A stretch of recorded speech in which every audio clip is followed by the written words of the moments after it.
The island, the unexpected place I found myself while traveling the world. Who would have thought that when I decided to travel the world, I would finally find a hidden part of myself on an island? A pretty typical story for a world traveler, except this wasn't the Phi Phi Islands, Koh Samui, or Cham Island. Shit, I didn't even make it there. It was an island I had constructed in a fragmented part of my psyche over 30 years ago. This lonely part of my psyche carried the core belief that I was unworthy of survival and that her only reward was more work and more independence. She had grown up isolated on this deserted strip of beach with a vast gray nothingness behind her, spending each day pacing back and forth and looking out at the horizon, waiting to see if someone would come help her, only to remain unseen. I've been searching for this part of myself for many years. As someone who has struggled most of my life with relationship and abundance issues, and who has done nonstop work to find the source of my limiting beliefs, I knew there was a part of me that wasn't in my awareness to be integrated. Otherwise, I probably would have resolved many of these issues already. Though, through my study of spiritual wisdom of Kabbalah this past year, I learned that my core wound, or tikkun, was self worth with a secondary tikkun of need to control. In Kabbalistic teachings, a tikkun refers to the soul's correction or lesson, the area of life where we are meant to grow, heal, and transform patterns carried from earlier experiences. It is not a punishment or flaw, but more like the curriculum of our soul is here to work through. My personal healing journey has helped me understand my true value on a conscious level. But from the time before I left for Southeast Asia, and now as I am in the foundational stages of building my soul led business, I have become increasingly aware of how my tikkun continues to influence my decision making and how my internal landscape is showing up in my reality. Regardless, I have continued pushing forward with certainty that everything is working out for my highest good. I keep creating, putting myself out into the world, surrounding myself with like-minded individuals, learning how to grow my business, and maintaining my spiritual practice. Toward the end of the Da Nang Nomad Fest I attended this past week, more small miracles began to unfold for me. I even won a ticket to the upcoming Arab Nomad Fest being held in Morocco later in 2026. I realized something curious. How is it that I am able to manifest winning giveaways, concert tickets, and even trips to places like Aruba and Morocco? If you all know me, I literally I win shit all the time. People are always blown away by it. But that aside, I only seem to manifest barely enough money to keep my head above water. Even when I have a traditional employer, I have created a full time job for myself. Yet there only seems to be more work and no return on investment. What the fuck? There had to be something deep within my subconscious mind that was the source of this unworthiness. So when I was invited to ecstatic dance towards the end of Da Nang Nomad Fest, I thought, okay, we're going to dance in this new belief. One, I am inherently worthy because I am. I have everything I desire and I do not need anything. What a pleasure it is to experience this moment. Oh, did I mention I ended up getting into the ecstatic dance event for free? I know, right? Movement is extremely powerful when paired with affirmations because we are creating a new frequency for the body to attune to. It's one thing to visualize and repeat the affirmation, but it's another to embody it. After all, we are still physical beings. The way I like to think about it is this: if my mind, emotions, and body are all working to create a new frequency or identity, eventually the lower frequency belief has to attune to the new one. That's how resonance works. By embodying the identity of the new belief, I'm essentially drawing out the hidden gunk, as I like to call it. And when the gunk rises to the surface, it can be released through crying, shaking, writing. You might get sick and experience other physical expressions. The day afterward, after the ecstatic dance, my body went into shutdown mode as I entered my lunar cycle and began developing a mild cold. I was feeling really emotional, which of course is typical during this phase of my month, but it was more intense than usual. This is where my daily meditation practice helped me finally reach the fragmented part of my psyche several days after the dance session. If you're unfamiliar with the concept of fragmentation, let me give you a brief explanation. When we experience something overwhelming, especially when we are young or not emotionally equipped to process it, a part of our consciousness can essentially freeze in that moment. Not in this like dramatic split personality way, but more like a version of ourselves that becomes stuck holding a certain belief, emotion, or survival strategy. Because we are too young to consciously understand whether we are truly in danger or not, we assign meaning to the experience. So it's more a perception thing. And that part of us continues living inside the story it learned in that moment. For example, a younger version of us might conclude, I'm on my own. I'm not worthy of help. I have to prove my value to survive. Even when the rest of our life moves forward, that fragment of consciousness can keep operating from the old environment and belief system it was formed in.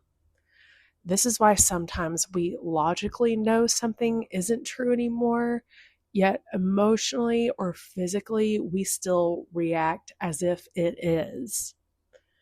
So now that you're caught up, I'd like to show you just how powerful our mind-body connection is through my personal experience of finding this part of myself and how I have begun to heal and integrate her. Yesterday, no surprise considering it was April 1st and a Libra full moon, the day before the pink full moon as well, I entered my morning meditation. The session was guided by a soundscape of 444 hertz frequencies to help me ground and connect to my inner self. That is when my mind began revealing images of me standing on a small island beneath a gray sky. I could feel a sense of stress and uncertainty. And mind you, during this moment, to make a little side note, I was trying to attune myself to being a match for abundance. Like, what did it mean to be a match and not just call it in? Anyways, so when I started inquiring about this, my mind began revealing images of me standing on a small island beneath the gray sky. I could feel a sense of stress and uncertainty, and the word marooned kept coming to my mind. But I allowed the vision to reveal itself without judgment. I watched myself pacing back and forth and looking toward the horizon of the ocean. I tried to ask her what was wrong, but she couldn't really hear or understand that she wasn't alone. I became curious who she was waiting for and why she kept looking to the horizon. I finally received an answer when I asked how long she had been on this island. She told me she grew up there. So I allowed myself to see from her perspective, looking out across that same ocean. So essentially, I entered into her frame. And as I entered her perspective and looked out at that same horizon, a memory surfaced of me sitting in the back seat of my mom's car, looking toward the horizon of the road ahead. My sister and my mom were arguing with each other in the front seat as we drove down the highway. My 9-year-old self sat silently in the back. In that moment, I understood that this was when I had accepted a narrative of aloneness and being unseen, a moment when this core wound had finally crystallized. The moment the island became my permanent residence. But it wasn't only this moment that had created this residence on the island. My mind expanded further back and began revealing more memories that had contributed to this identity. Years earlier, being terrified that my parents might not come back home and worrying how I was going to survive without them, I had another memory of learning that being independent was what got me the attention I needed to feel loved and seen. I had already formed this belief that I might not be worthy of surviving, that I had to do everything on my own, and that I was seen and received love by not receiving help. All of these beliefs eventually formed the island as part of my identity. And in that moment in the back of the car, my mind fragmented and crystallized as the marooned girl alone on a strip of sand. To think that these seemingly isolated moments compiled themselves into an identity that ultimately trapped me in this space of my consciousness. And from there on out, it became so ingrained that it would take decades to find. I mean, how would I have been able to find this part of me? She'd been living alone on a deserted island since she was a child. Now, I was finally meeting her. She looked worried, exhausted, and tattered. So I decided to appear before her fully embodied so she could begin to trust that she wasn't alone anymore. And I asked if she would like a few things to help her feel safe. At first, I offered her a large, beautiful house, but she wasn't quite ready to believe that yet. So I suggested something simpler, a tent and a fire. I asked her if she'd like to sit down. She practically collapsed. My body felt her exhaustion. It was time for her to finally rest in safety. As I envisioned her resting, I began to feel my physical body tingling as if a heavy weight was being released. This is the part where I'm very grateful for my somatic training. I mentally left the campsite and allowed my body to take over in that moment. As the tingling and tension began to release, my left leg started trembling and shaking. I recognized this as a trauma response, so I surrendered to my body's needs in that moment. In the wild, when an animal survives a predator, it often rests and shakes its body to discharge the stress response. Unfortunately, we as humans are rarely taught to do this. Instead, that fear becomes trapped in the body until we consciously allow it to move. So I let my body tremble and shake as I felt my heart push tears through my eyes. And eventually, I allowed myself to become completely exhausted in the moment. And folks, this is part one of the island. So to be continued. Thank you so much for tuning in. Make sure you stay tuned for the next part of this article, and you can do that by subscribing to my Substack newsletter by just typing in your email.